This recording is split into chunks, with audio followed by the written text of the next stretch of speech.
17 years ago, when I was just 14, my parents told me to grow up and stop being a burden, then abandoned me at a lonely truck stop in the desert. I didn't hear from them again until a wedding invitation from my sister showed up out of nowhere. It was a tiny Chevron station just outside Barstow. 3 gas pumps, a convenience store, and nothing for miles around. Ozama wanted. My parents said, wait inside while we hit the bathroom.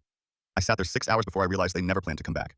All I had was my backpack, a pair of jeans, 2 t-shirts, and $43 in birthday money. No phone, no ID. After midnight, a kind trucker named Dale found me hiding behind the dumpsters. He took me to Victorville, where a woman named Rosa ran an informal support network for runaways. Rosa helped me into a group home, got me my GED, and taught me how to survive on my own. My parents made it clear I was a financial drain, an embarrassment. My sister Vanessa was the golden child, heading to UCLA, shining bright. I was the kid who struggled in school, the one who cost too much and had to be discarded. Dad's last words before driving away still haunt me. Maybe this will teach you to appreciate what you had.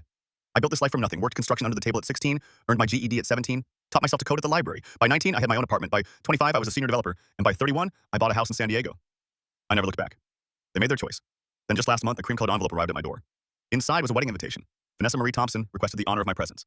The ceremony was in Pasadena. There was a handwritten note that read, I know it's been a long time. I'd really love for you to be there. Please come. I stared at that note for days. Part of me wanted to toss it, but another part needed to face them, to prove I'd survived. I RSVP'd yes. The wedding was everything you'd expect. String quartets, white roses, elegant gowns, and tuxedos. I wore my best suit and stood quietly at the back. My parents looked older, grayer, but comfortable. Mom wore a lavender dress that probably cost more than my rent during those struggling years. Dad laughed easily over champagne, mingling with guests like everything was perfect. Vanessa spotted me first. Her face went pale as she hurried to pull me aside. You came. We need to talk before they see you. In a side room, she closed the door and started to unravel years of silence.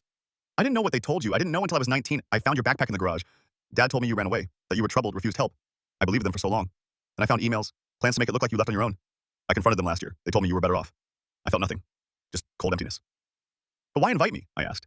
Because you're my brother, and I spent 17 years thinking you abandoned us, but they abandoned you. I need them to see what they did. I need them to face you. We walked back into the reception together. Mom noticed me first. Her hand trembled, and the champagne glass crashed on the marble floor. Dad froze, his face draining of color. The room went silent.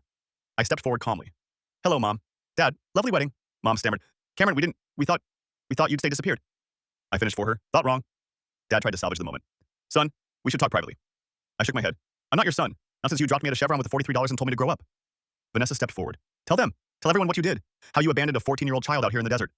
My mother's face crumpled. Guests circled around us, phones out, recording. My father glanced desperately. This isn't the time or place. When would have been a good time? I asked. When would you have checked if your child survived? I pulled out my phone and showed them a photo. My house, my car, my life. I did grow up. No thanks to you. I turned to Vanessa, hugged her tight, and whispered, thank you for telling the truth. I walked out. Behind me, I heard Mom sobbing, Dad making excuses, and Vanessa's voice cutting through it all. The wedding's over. Everyone leave. 2 days later, Vanessa called. They're spinning stories, saying you're lying. I laughed. Let them. I have Dale's testimony, Rosa's records, and 17 years of proof. She was silent a moment, then said, I'm starting over too, away from them. Maybe we can try being siblings again. Maybe, I said, but on our terms this time.